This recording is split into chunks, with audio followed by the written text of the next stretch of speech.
They said they're targeting USS Abraham Lincoln and USS Tripoli. That's not a threat. That's a misunderstanding of physics.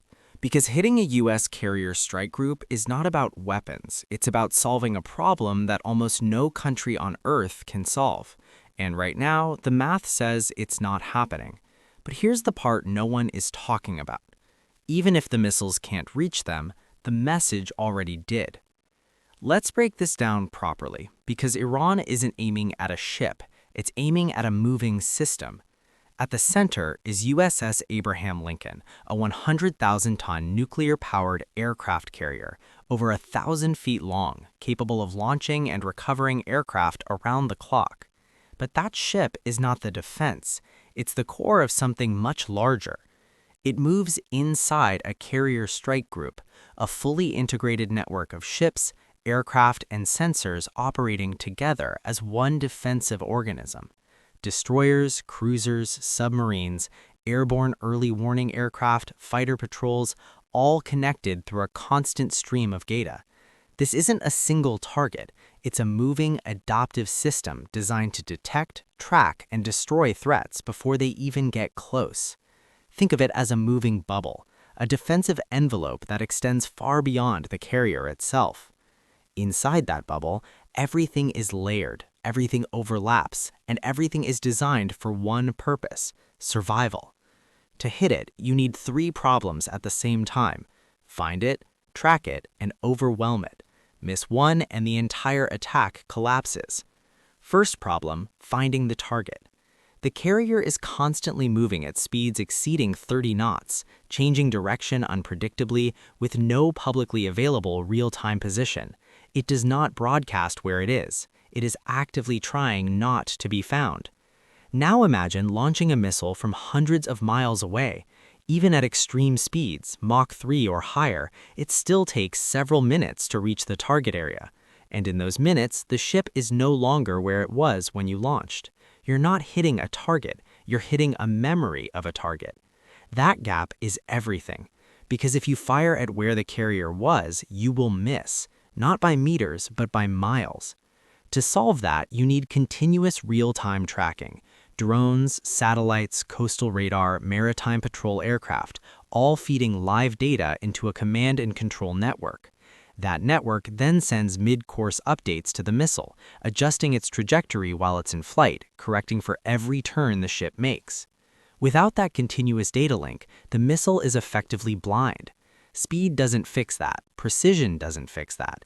Without live updates, you are throwing a perfectly engineered object at empty ocean. And right now, that tracking chain is the weakest link. After sustained operations, surveillance assets are degraded. Radar coverage is disrupted, drones are neutralized or grounded, command nodes are targeted. The system required to maintain continuous tracking of a moving carrier at long range is no longer intact, which means the missile has no reliable coordinates to begin with. That alone is enough to break the attack chain. But let's assume something unlikely. Let's say the tracking problem is solved, the coordinates are accurate, the system is somehow still functioning.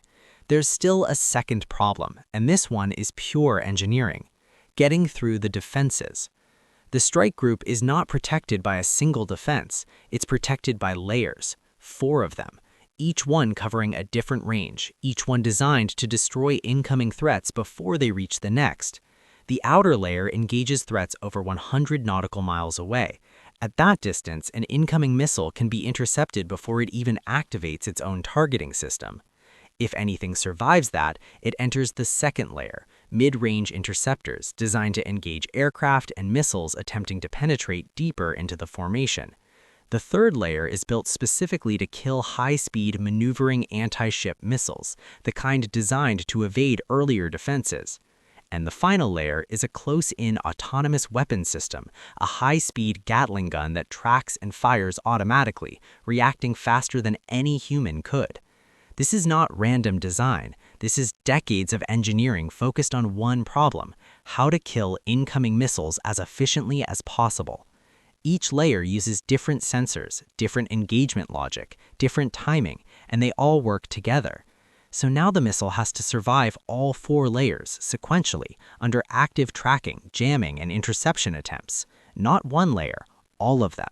That alone pushes the probability of a successful strike extremely low, which leads to the third problem, numbers. Because one missile doesn't work, 2 missiles don't work, even a handful doesn't work. To have any realistic chance, you need saturation. That means launching dozens of missiles at the same time from multiple directions, forcing the defense system to handle more incoming threats than it can intercept simultaneously. This is not about technology, it's about arithmetic. Below a certain number, interception rates remain near total. Above that number, the system begins to get stressed. But reaching that threshold requires coordination, timing, synchronization, all missiles arriving within a narrow window from different vectors. That is a systems-level challenge, not just a weapons problem. And that's where everything starts to break, because saturation doesn't just require missiles, it requires a functioning network behind them. Sensors to track the target, communications to coordinate launches, command systems to synchronize timing. Without that network, saturation is impossible. Now add geography to the equation. Many shorter-range anti-ship systems simply don't reach targets operating deep in open water. Longer-range systems exist, but their launch platforms are limited and exposed. Mobile launchers are under constant surveillance. Fixed sites are vulnerable. Launching even a single missile risks immediate detection. Launching dozens simultaneously multiplies that risk. So now you need real-time tracking, intact command systems, multiple launch platforms, and perfect coordination, all at once. Miss any one of these conditions, the attack fails. And right now, all of them are under pressure. Then there's USS Tripoli. Some assume it's an easier target because of its classification as an amphibious assault ship. That assumption is wrong. Tripoli operates as a light carrier, carrying over 20 F-35 stealth fighters. That's more combat aircraft than many regional air forces. It is not a support ship, it is a mobile airbase. And like Lincoln, it does not operate alone. It moves within a larger strike group, protected by the same layered defensive architecture extending far beyond the ship itself. Its own defenses are only the last line. The real protection exists in the network around it. So calling it an easier target misunderstands the system completely. Which brings us back to the original claim. If the physics doesn't support a successful strike, why make it? Because not every weapon exists in the physical domain. Missiles can be tracked, intercepted, and destroyed. They follow trajectories, they generate heat, they appear on radar, they exist inside a system designed to stop them. But a message doesn't. A message has no radar signature, no flight path, no interception window. It moves instantly through networks, across headlines, into perception, and there's no defensive layer designed to stop that. So while the probability of a successful missile strike remains extremely low under current conditions, the impact of the claim itself operates in a completely different space. It doesn't rely on physics, it relies on attention, on uncertainty, on how people interpret what they hear. 3 failure points define the physical attack chain: tracking, defense, and saturation. Each one is difficult on its own. Together, they form a systems-level barrier that cannot be solved with hardware alone. Because missiles are not the real system, the network behind them is. And that network is far more complex, far more fragile, and far harder to rebuild once degraded. Rebuilding missiles takes time. Rebuilding a functioning targeting and coordination system takes much longer.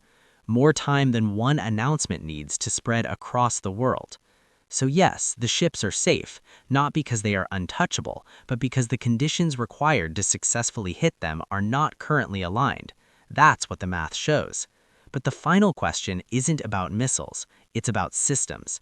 If you design a defense architecture to defeat every measurable physical threat, what happens when the threat shifts into something that isn't physical at all?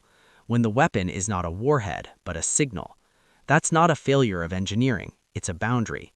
We can say the ships are safe, we cannot say the system is complete. And those are 2 very different